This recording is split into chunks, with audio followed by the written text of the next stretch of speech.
Ahmadiyah Balad ATE official di mana wae ayana. Alhamdulillah wa syukru ala ni'amillah. Kalayan diwuwuh ku Qobul anu maha agung, dibarengan ku pang ijabah anu maha kawasa, diiring ku kadeudeuh ka Nyaah Gusti anu maha suci. Urang ayeuna dugi kadangat ayeuna masih keneh tiasa ditepang dangukeun deui dina acara anu matuh kamemet urang sadayana nyatana dina pagelaran dongeng Sunda jejer carita pedang mayit. Ayeuna bagean anu ka 3 nanya pamiarsa. Ieu dongeng mangrupikeun buah karyana Kang Asep Rudiat Pajrin ti Palihan Cianjur. Kangge Kang Asep ngahaturkeun rewu nuhun laksaketi kabingahan, rehna parantos ngintunkeun naskah sakaligus ngawidian mamang kangge medar ieu dongeng dina channel ATE official ieu. Atuh sumangga kanu teu acan subscribe kantun subscribe heula. Ngarah langkung pogot sareng langkung sumangat deui kasih mamangna dina enggoning medar ieu dongengna. Nging hilap di like di komennya nu saseueur-seueurna. Lainna naon mamang masok bingah kitunya. Upami maosan komentar-komentar ti para wargi sadayana teh. Kalintang bingahna deui upami mah link video mamang ieu dipangeserkeun atanapi dipangbagikeun. Atuh ngarah teu nyangkolong tingkana waktos sumangga ayeuna mah urang lajengkeun deui dongeng pedang mayit bagean anu ka 3. Kumaha salajengna sor cikopina betot simutna pagan hadatari kolorna bisi morosot merezel morozol uzel uzelan di tengah jalan. Tumpak dung dung tes.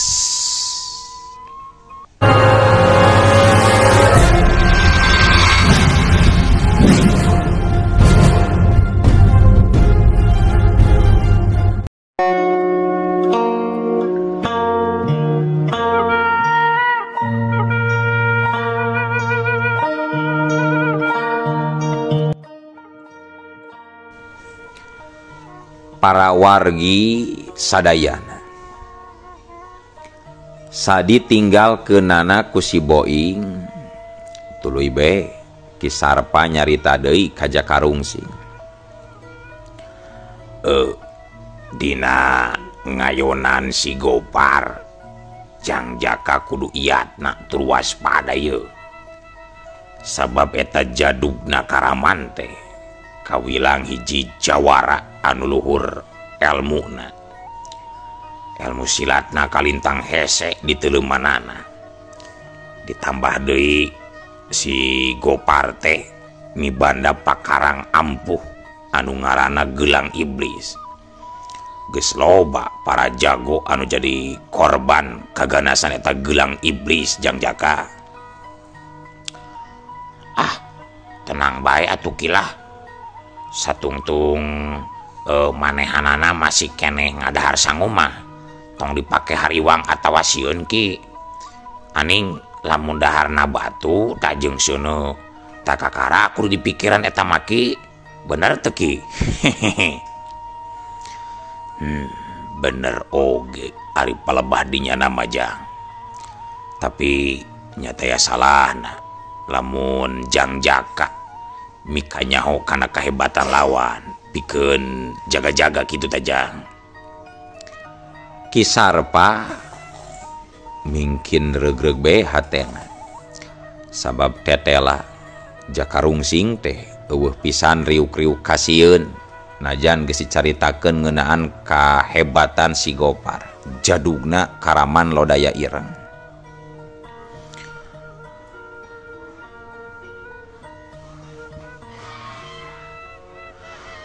Geus we laki ayeuna mah anggur ge aki gerang asa bedog sing seukeut kilah sanunya eta cucunguk teh penting ieu daratang ki uing mah hayang reureum heula euy jabaroke di eta di luar malah sora soang aing mah pusing ki jeung lah aking asa bedog cing seukeut bari ngabahkeun soang ki tunduh ongkoh ieu teh uing mah ki rek sare heula ah tuh di luar nanapeun tangkal aya soang ki kebaki uing sare ki nya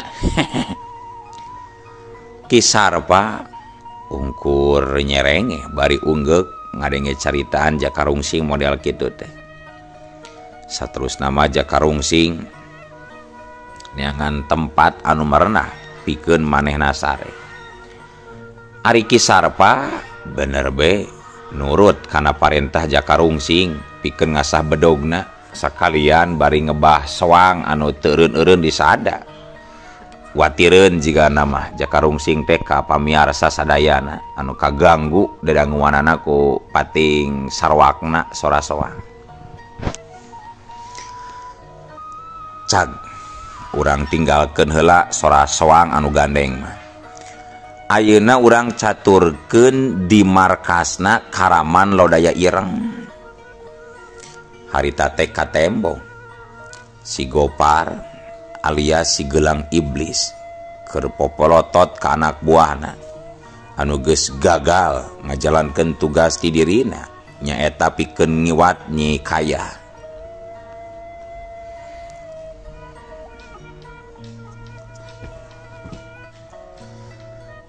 piranya ngarupan saurang mangkluk oge menirari bukit tu ilahi madeuleu bener-bener ngerakeun pisan sia daim baim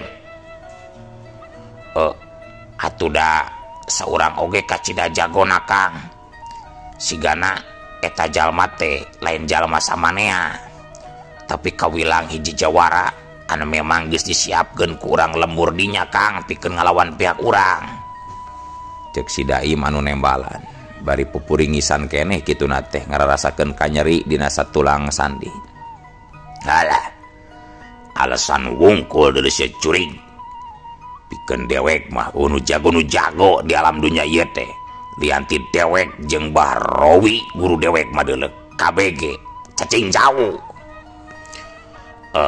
bener ari kitu teh mah Kang tapi eta jejaka teh memang hebat Kang nyatana bedog kuring tiluan oge mari lei dipotong-potongkeun ngan ukur make ramo jajangkung jeung curna wungkul potong kabeh Kang halah eta mah memang siana we anu bar lagu belat bolo tolol piraku kudu kabeunangan ku musuh nungan ukur saurang sedengkeun ilaing tiluan nepi ka pakarang tiluana parotong mah belagu deuleu lain belagu Kang justru memang gerakan anak kawilang cepet eta mangkluk teh Kang hese pisan dituturkeun ku panona terus lianti eta capitan ramona teh pageuh pisan alabatan keuyeub kuring tiluan teu sanggup pikeun ngalepaskeunana najan geus ngaluarkeun sakabeh tanaga oge malahan mah nepi ka kacapiritna ieu salempak oge Kang nepi ka beuy basuh menggeus tong loba ngabangus ya curing ilaing masih ganu muji-muji gening kanu jadi musuh teh deuleu tolol sia cek si Gopar bari burial buncelik ngadenge katerangan ti si Daim anu sarupa kitu teh manehna mah teresepeun lamun aya jalma anu muji atawa ngalus-ngalus ka batur teh kahayangna mah dirina we anu dipuji teh darumasa diri asa pangjagona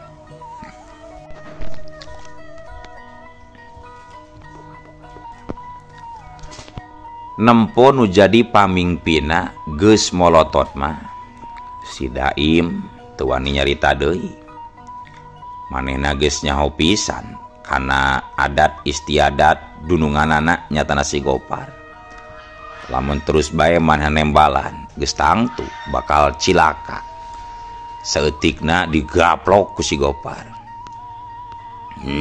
tah ayeuna mah geura inum ta ubar ti dewek beres si Ocit jeung si Damin terus malolor ka itu isukan isuk-isuk anteur dewek urang corag lembur Jatingora teh.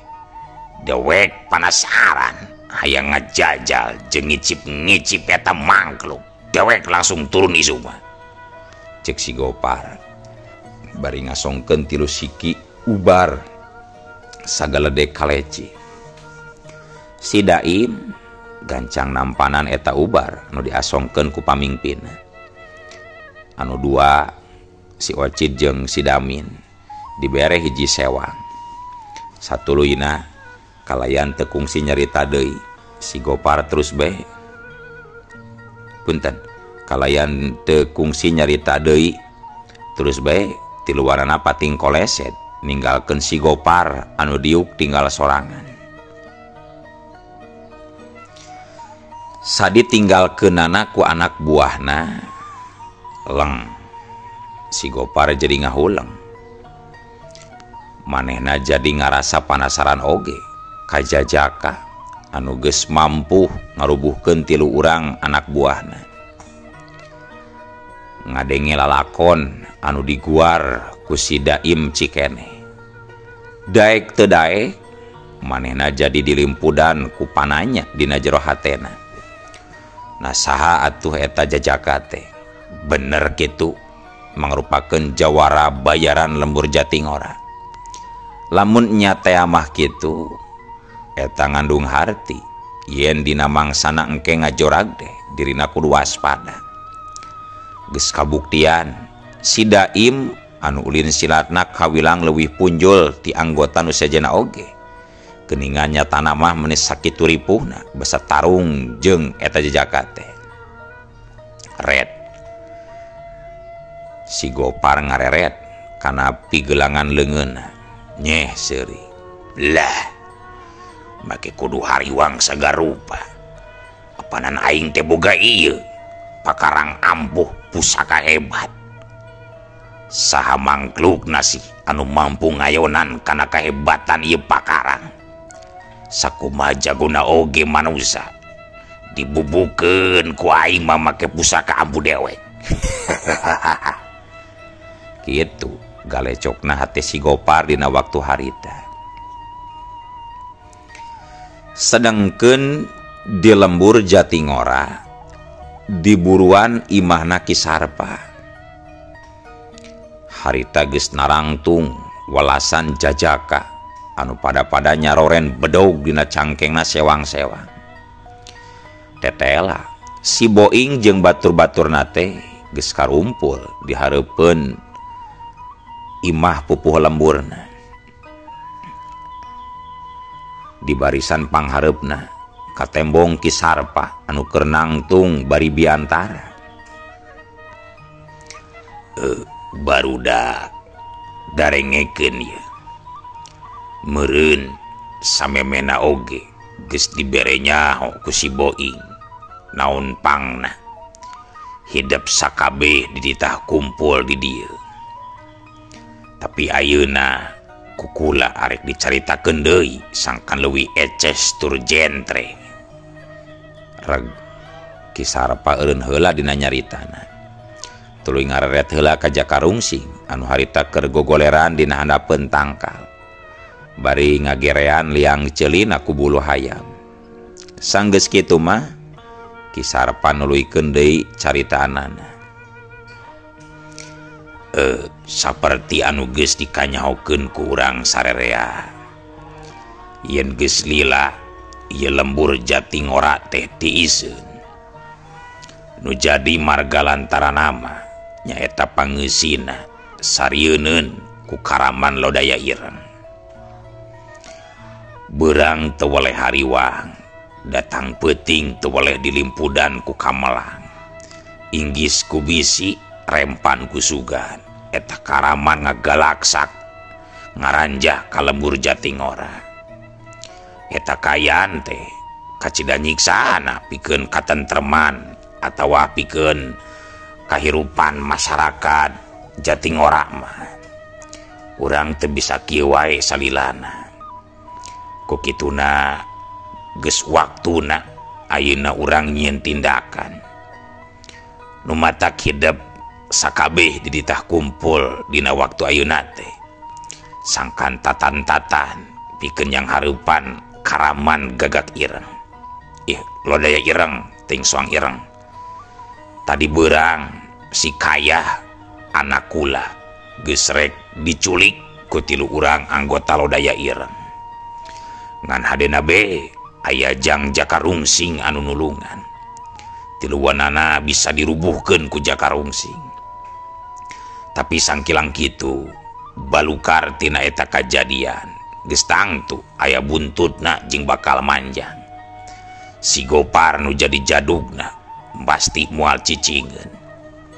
Isuk jaganing geto geus pasti si Gopar jeung anak buahna bakal datang ka dieu pikeun nyieun balitungan sakaligus ngaranjah ka ieu lembur. Tah ku kituna salaku murid-murid kula nu saeutik gedena geus ngawasa ilmu bela diri. Hidup sakabe kudu siap pikeun yang hareupanana. Kula sanggup keneh ngalawan kana 3 urang anggota Karaman mah. Atuh perkara si Gopar anu jadi jadugna anu kawentar ku kahebatanana, tenang. Di dieu aya Jang Jakarungsing anu bakal ngalawan. Kitu tah kumaha aranjeun sakabe siap mun urang perang tawuran jeung pihak Karaman. Siap. Barudak ngora nu araya didinya meh bareng saur manuk siap. Syukur atuh ari sariap mah. Atuh pikeun saterusna ayeuna urang dengikeun we ku sararea Jang Jakarungsing bakal mere kamandang ngeunaan kumaha carana sangkan pihak urang aya dina pihak anu unggul dina waktuna tawuran ngalawan Karaman lodaya ireng.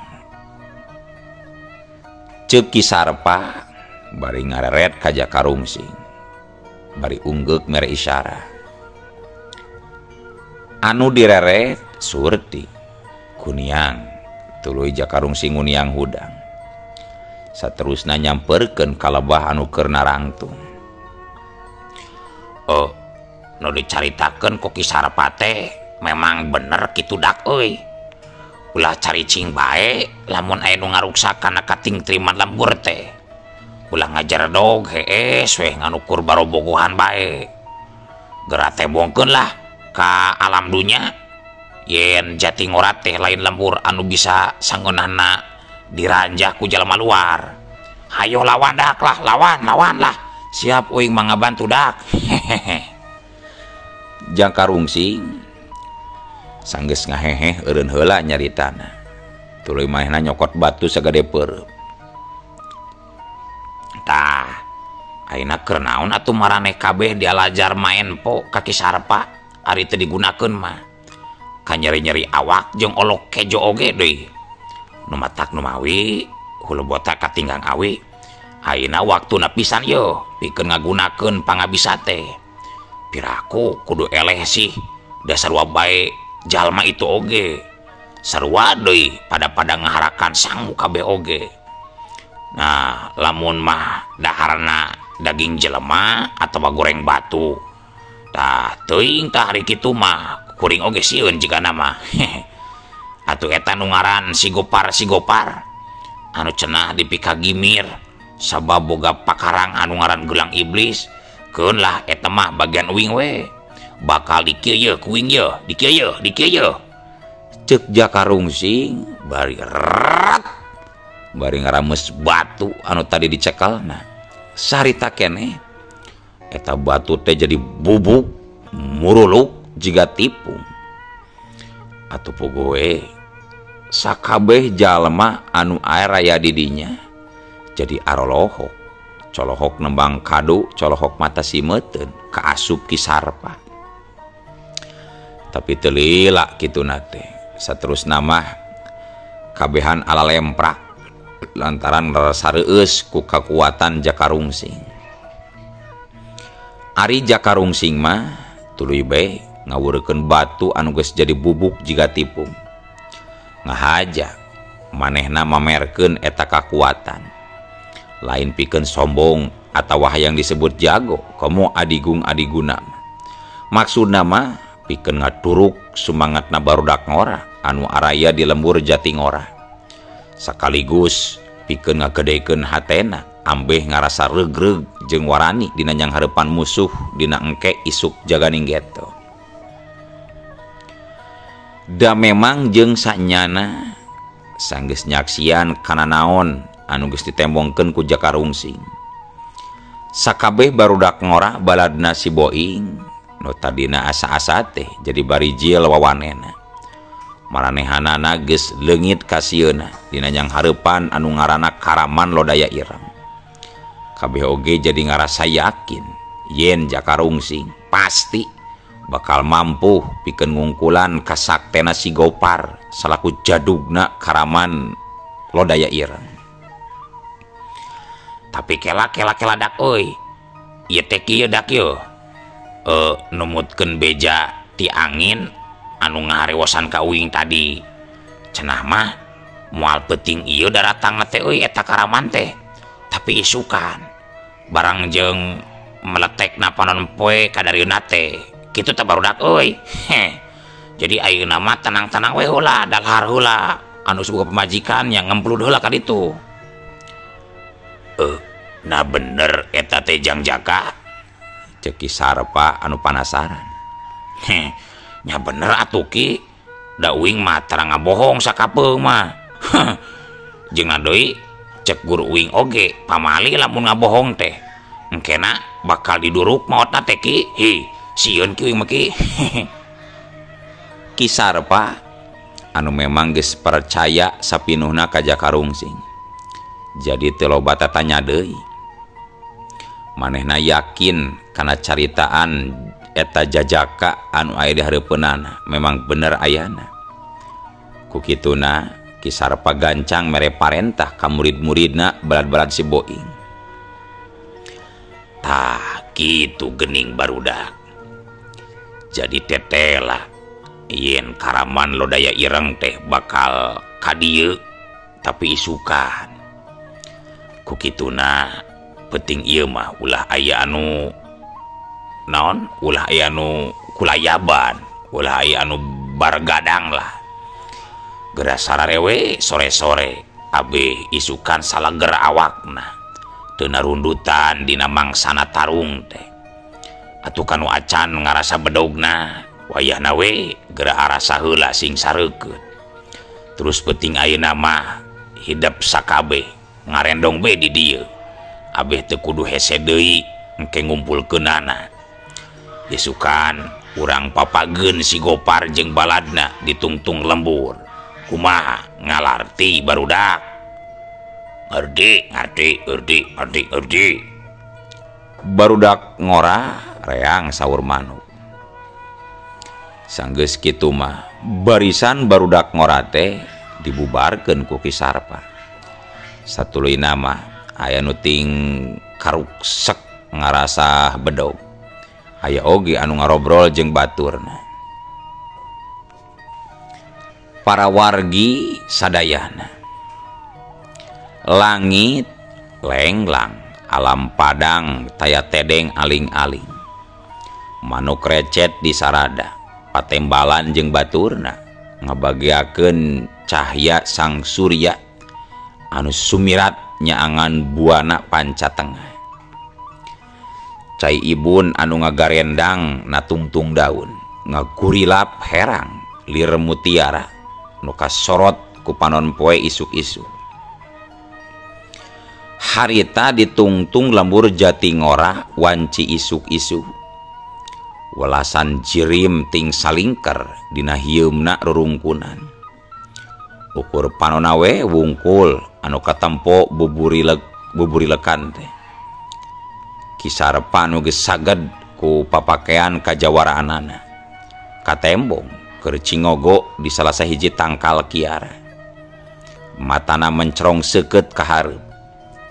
Sedangkeun di luhureunana Jakarungsing keur jongjon we ucang angge dina dahan. Bari ngagerean liang celina ku bulu soang. tekung silila dina tungtung panempona Kisarpa harita katembong aya kira-kira 20 urang jalma anu ting keredig keur lempang muru ka arah lembur Jatingora.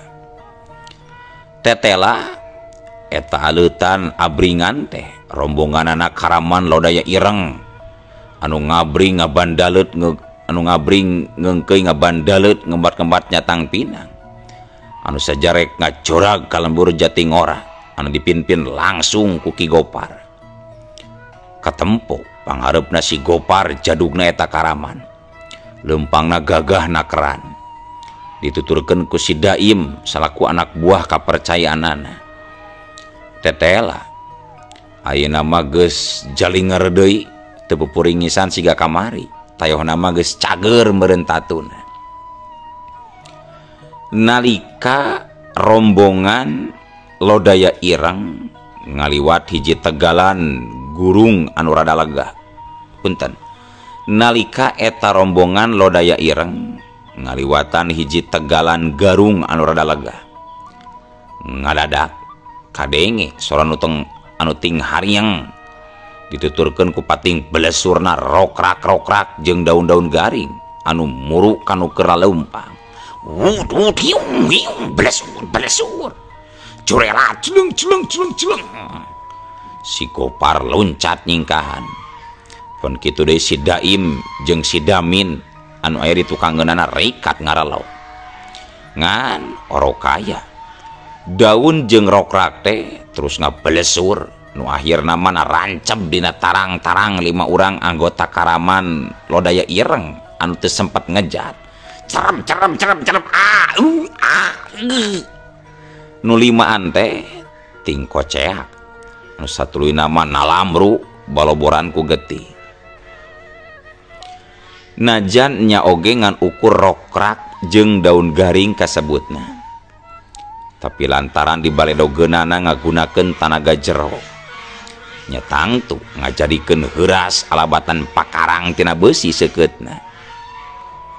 Nyel si Gopar harita menimburi albun celik lianti ambek nenjo 5 anak buahna anu ngagoler teh oge dirina ngarasa reuas tayohna mah alatan narima serangan anu ngadadak model kitu. Kurang ngajar nasa mangklukna nu geus kumaha wani kieu ka dewek. Hayo keluar tembongkeun diri sia setan jurig keluar. Ari anu nyieun petana mah harita teh keur nyerengeh we seuri di dadahan tangkal. Lantaran eueuh jawaban jeung taya nu nembongan, si Gopar beuki ambek bae ka tempona. Buru gancang geuat. Gerak keluar sia cucunguk. Kehen. Ulah nyumput bae siga jurig sia keluar. Curelat. Jeleng. Clek. Jakarungsing loncat keluar tina panyumputanana terus nete lemah hareupeun si Gopar. Hehehe ruasnya lur ruas teu ulah kitu ah piraku jadug Karaman teh reuasan asa teu nyari geuning. Hehehe kurang ajar jadi ilahi mangklukna hayang kojor ngora-ngora leungeun dewek beureun sia mah. Nempo kadatangan Jakarungsing si Daim, si Ocit jeung si Damin mah rada ngaranjug oge.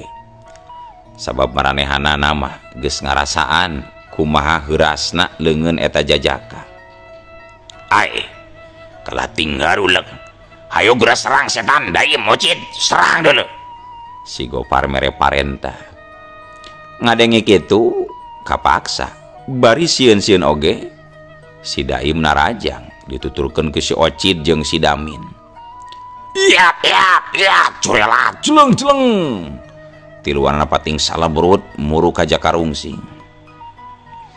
Ari anu diserang nama estuning tenang be katampona teh. Tilu peureup anu ting hariuk murukan anggota badanna teh kalah ditenjokeun. Tapi barang tilu peureup sajengkal deui rek nepi kana sasaran. Set rikat Jakarungsing mapageun panarajang lawan ku 2 pigelang leungeunna atuh bantrokan leungeun teu bisa dipondah deui. Hiu katuh des katuh kerak alah. Si Daim jeung si Damin ting carerit cari jeug dalik deug. Duana aja jari jegan ka tukang. Tulang leungeun katuhuna masing-masing raremuk sanggeus diadu jeung leungeunna Jakarungsing. Rek teu kitu kumaha sabab Jakarungsing ngaluarkeun satengah tanaga lapisanana. Ari si Ocit nu harita rada ngarengkog heula waktu nenjo dua urang baladna anu ting kocak teh jadi balanga. Teu nyadar lamun suku Jakarungsing geus asup mubus najong kana beuteungna. Saku cebrot aduh cari jeug dalik deug bro. Tapi nalika kitu na atuh ari ujug-ujug eueuh waktosna kabujang seep wadia balad ATE ofisial keun atunya. Ieu dongeng teh urang cekapkeun we heula dugi ka dieu. Insyaallah enjing pageto baris dilajengkeun deui. Ku kitu ku kieuna mamang sajamit mungkur amit mundur ti payunan para wargi sadayana. Hayu ah. Assalamualaikum warahmatullahi wabarakatuh.